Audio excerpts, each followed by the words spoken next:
Olá, tudo bem? Vamos iniciar a gravação de alguns vídeos falando da nossa equipe terceirizada. Normalmente as casas têm o médico, o enfermeiro, fono, físio, todos eles terceirizados. Normalmente eles não fazem parte do quadro fixo, né? Do quadro de registro. Né? Então, todos eles são prestadores de serviço e normalmente eles assinam um contrato para esse fim. E o que eu vejo, né? Eu percebo que esses profissionais eles são pouco utilizados na casas geriátricas. A impressão que eu tenho é que as casas têm esses profissionais apenas porque é uma recomendação da vigilância e não porque o trabalho deles é fundamental. Eles não têm, normalmente eles não têm um protocolo adequado, eles têm uma meia dúzia ali de coisas que preenchem e não tem um trabalho efetivo. É uma pena, mas eles não têm um trabalho efetivo. E o trabalho de todos eles, sem dúvida, é fundamental. E hoje eu vou começar falando pelos médicos, né? Esse, então, acho que é um dos profissionais subaproveitados. Eles só são utilizados realmente na casa geriátrica para quê? Para prescrever receita controlada, antibiótico, mas eles não têm um trabalho efetivo, sabe? Um trabalho de retorno mesmo para esse velhinho, para a casa geriátrica, para a família.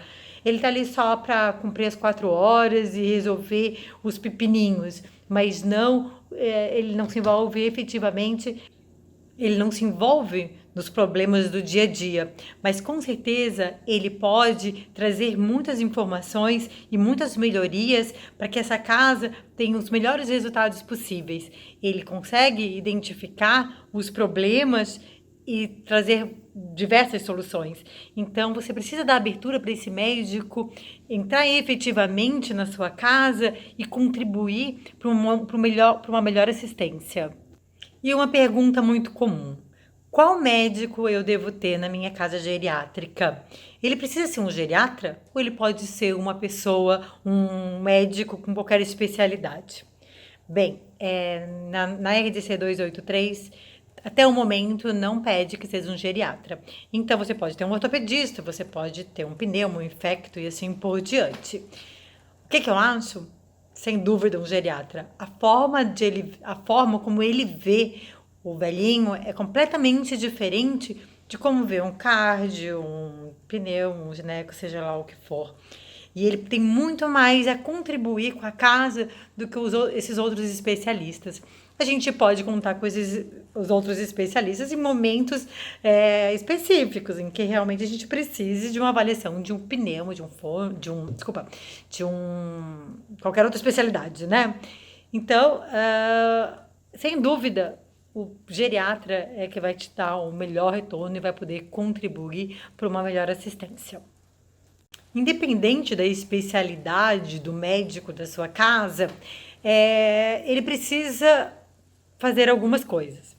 E o que você pode exigir que ele faça? Eu vou dar uma lidinha aqui em algumas coisas que são importantes para você entender o que a gente está querendo te passar.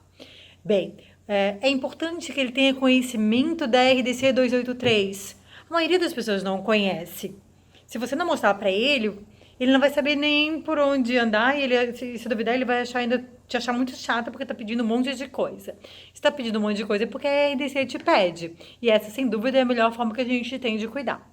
Então, ele precisa ter conhecimento da RDC. Você entrega a RDC para ele assina que recebeu, lê e tira as dúvidas. Ele precisa assinar um contrato de prestação de serviço, certo? A não ser que ele seja o seu funcionário mesmo. Então, assinou o contrato de prestação de serviço, conheceu o regimento interno, as regras da casa. Então, ele vai prestar assistência, ele vai realizar anamnese, ele vai verificar a prescrição em andamento, sugerir, avaliar e propor novas medicações se for necessária. Ele pode prescrever exames em caso de necessidade, ele tem que avaliar todos os idosos. O dia que ele chega, ele precisa passar passar em todos os velhinhos, conversar com todos os velhinhos, de preferência com a enfermeira de plantão. É importante que a enfermeira esteja junto. É importante. Por quê? Né? Porque a enfermeira sabe do dia a dia do velhinho, sabe se no dia anterior teve uma pressão alta, se teve febre, se tem alguma queixa. Então, ela está mais inteirada do assunto. Afinal de contas, ela está sempre ali. Então, é importante que eles passem a visita juntas. Isso é muito, muito legal e muito rico.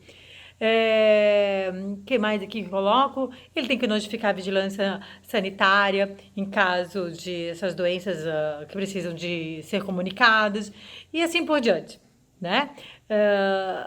Isso assim, é só uma dica de como pedir, né, e de como exigir desse profissional o melhor dele.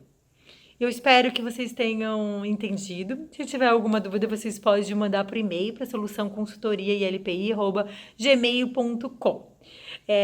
No começo do vídeo eu falei que o enfermeiro era uma das pessoas terceirizadas pela empresa. Só corrigindo, normalmente eles não é um serviço terceirizado, né? O enfermeiro normalmente faz parte do quadro. Ok? Então é isso. E vamos preparar o próximo vídeo. E se você tiver alguma dúvida, nós estamos por aqui. Até mais!